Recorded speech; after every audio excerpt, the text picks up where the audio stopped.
Honour killing यानी इज्जत के नाम पर किसी की हत्या कर देना, यानी कि उस व्यक्ति के किसी काम या उसके सिर्फ होने मात्र से किसी की इज्जत को इतना धक्का पहुंचे कि उसका कत्ल करवा दिया जाए, उसे मरवा दिया जाए। जैसे सैराट फिल्म के आर्ची और पर्शिया मार दिए गए थे, जैसे पंजाब की जस्सी मार दी गई थी, जैसे हेमावती मार दी गई। 23 साल की हेमावती आंध्र प्रदेश के नायडू समुदाय से थी। ये समुदाय कम्मा समूह में आता है। कम्मा जो है वो वहाँ की ऊंची तथाकथित अगड़ी जाति मानी जाती हैं। हेमावती जो थी यानी हेमा, वो काफ़ी समय से केशवलू, जिनको हम आगे वीडियो में केशव कहेंगे, उनको डेट कर रही थी। केशव जो थे वो मला नाम की जाति से थे, जो शेड्यूल्ड कास्ट यानी अनुसूचित जाति है। हेमा के परिवार वालों को ये पसंद नहीं था। द न्यूज़ मिनट में छपी रिपोर्ट के अनुसार 2017 में दोनों ने भागकर शादी करने की कोशिश की। उस समय हेमा की उम्र 21 साल थी, वो बालिग थी। केशव भी बालिग था। लेकिन जब हेमा और केशव साथ चले गए तो हेमा के परिवार वालों ने शिकायत की पुलिस में, कहा कि उनकी बेटी को किडनैप कर लिया गया है। ह्यूमन राइट्स फोरम के अनुसार पालमानेर पुलिस ने हेमा के पेरेंट्स का पक्ष लिया और हेमा और केशव को वापस बुलाया, जबकि दोनों बालिग थे। हेमा को कहीं भी किसी के भी साथ अपनी मर्जी से आने जाने का हक था, अपना जीवन साथी चुनने का हक था, लेकिन उसके घर वाले ऐसा नहीं मानते थे। घटनाक्रम देखा जाए तो पुलिस भी ऐसा नहीं मानती थी, ऐसा लगता है। केशवलू ने एक इंटरव्यू में बताया, जब हमने पहली बार उसके पेरेंट्स से डर कर जाने की कोशिश की, पुलिस ने हमें बुला लिया। जब हम पुलिस स्टेशन गए तो हेमा के पेरेंट्स, उसके और मेरे समाज के बुजुर्ग लोग वहां मौजूद थे। उन सब ने हमें मिलकर ये यकीन दिलाया कि वो हमारी शादी करा देंगे, बस एक बार हेमा अपनी पढ़ाई पूरी कर ले। हमने उन पर भरोसा किया और अपने अपने परिवार के साथ अपने घर चले गए। उस रात हेमा के घर वालों ने उसे बुरी तरह मारा। उन्होंने उसे उस समय भी मारने की कोशिश की जान से। वो किसी तरह बचकर भाग आई, लेकिन हमें डर था कि उसका परिवार हमें फिर नुकसान पहुंचाएगा। पिछले शुक्रवार यानी जो बीता शुक्रवार था, तथाकथित रूप से हेमा के पिता भास्कर नायडू और उसके गुंडों ने हेमा को उठवा लिया। उस समय वो अपने बच्चे को लेकर डॉक्टर के पास जा रही थी, ऐसा रिपोर्ट्स बताती हैं। हेमा को मार दिया गया और उसकी बॉडी एक कुएं में फेंक दी गई।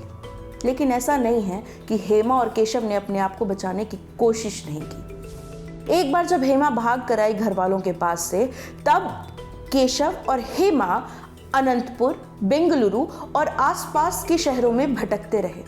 केशव ने बताया कि लगभग 1 साल पहले हेमा के पास उसकी छोटी बहन का फोन आया। उसने हेमा से कहा, अपने सर्टिफिकेट ले जाओ। हेमा की बीटेक की पढ़ाई जो थी वो बीच में छूट गई थी, तो उसकी बहन ने कहा कि गंगावरम, जहाँ पे हेमा का कॉलेज था, गंगावरम के पास आकर अपने पढ़ाई वाले सर्टिफिकेट ले जाओ, ताकि जब वो सर्टिफिकेट ले ले तो अपनी आगे की पढ़ाई पूरी कर सके। जब केशव वहाँ पर हेमा और अपने एक दोस्त के साथ गया तो हेमा के परिवार वाले वहाँ पर मौजूद थे। उन्होंने दूर रहने को कहा और हेमा को घसीटकर अपने साथ ले गए। केशव और उसके दोस्तों ने गंगावरम पुलिस के पास शिकायत दर्ज करने की कोशिश की, लेकिन कथित रूप से पुलिस ने मना कर दिया एफआईआर दर्ज करने से। कहा कि अपने गांव के किसी कम्मा नेता की परमिशन लेकर आओ। केशव ने बताया, गंगावरम पुलिस ने हमें पालमानेर जाने को कहा क्योंकि वो हेमा को वहीं ले गए थे। पालमानेर पुलिस ने हमें गंगावरम जाने को कहा क्योंकि घटना वहां हुई थी। 3 दिन तक यहाँ वहां आते जाते हम शारीरिक और मानसिक रूप से थक चुके थे। आखिरकार मेरी पत्नी किसी तरह भाग निकली और मेरे पास वापस आ गई। केशव ने बताया कि उसके पिता पर भी हमला हुआ। वो जिस रोड कंस्ट्रक्शन प्रोजेक्ट में काम कर रहे थे, वो हेमा के पिता की जान पहचान वाले आदमी का था। हेमा के पेरेंट्स के घर के पास जब वो काम कर रहे थे तो हेमा के परिवार की महिलाओं ने उन पर चीजें फेंकी और जाति सूचक गालियां दी। जब शिकायत दर्ज करने की कोशिश की तो पुलिस ने तथाकथित रूप से ये कहा कि इस शिकायत को प्रोजेक्ट के कॉन्ट्रैक्टर की मंजूरी मिलनी चाहिए। अब वो जो कॉन्ट्रैक्टर था वो हेमा के पिता की जान पहचान का तो था ही, साथ ही साथ तथाकथित ऊंची जाति का भी था। ह्यूमन राइट्स फोरम ने अपने एक स्टेटमेंट में कहा, एचआरएफ का मानना है कि हेमावती की हत्या गुस्से की झोंक में या एक क्षण में की गई हत्या नहीं थी।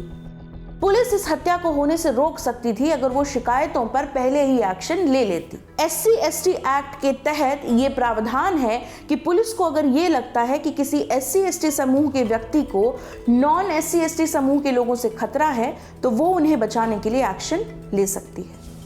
हेमावती के परिवार के 6 लोग पुलिस कस्टडी में ले लिए गए हैं। उन पर अपहरण और हत्या का आरोप लगा है। इनमें से 4 लोग, जिनमें हेमावती के माता, पिता और दादा शामिल हैं, उन्हें न्यायिक हिरासत में यानी जुडिशियल कस्टडी में भेजा गया है।